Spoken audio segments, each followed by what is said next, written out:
আৰু সেই অসম গণ পৰিষদে বিদেশীটো খেলিব নোৱাৰিলে আটাইতকৈ ডাঙৰ কামটো কি কৰিলে জানেনে?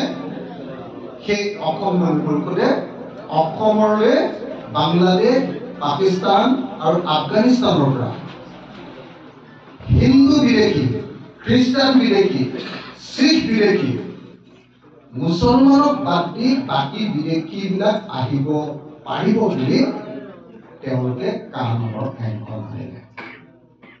হয়নে নহয়?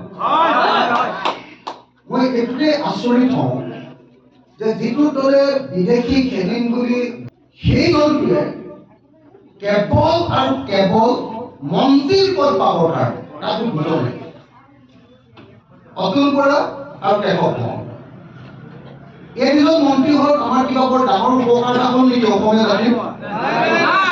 একো ডালটো হয় হয় নহয়? কিবা হৈছে নেকি? একোটো হয়।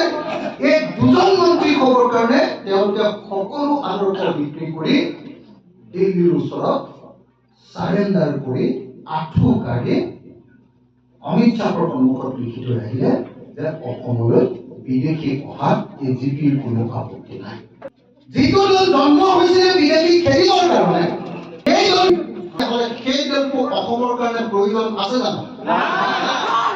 মই ভাবো যে অসম গণ পৰিষদক 2026 চনৰ বিধানসভা নিৰ্বাচনত এই ভুৱা আঞ্চলিকতাবাদী, এই ভুৱা জাতীয়তাবাদী অসম গণ পৰিষদ দলক 2026 চনৰ নিৰ্বাচনত ব্ৰহ্মপুত্ৰলৈ দলিয়াই পেলোৱাটো অসমীয়া মানুহৰ সংকল্প।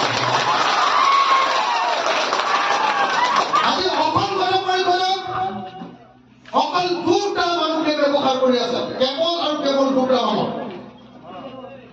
উজনি অসমত সৰ্বমুঠ চিট আছে 46টা।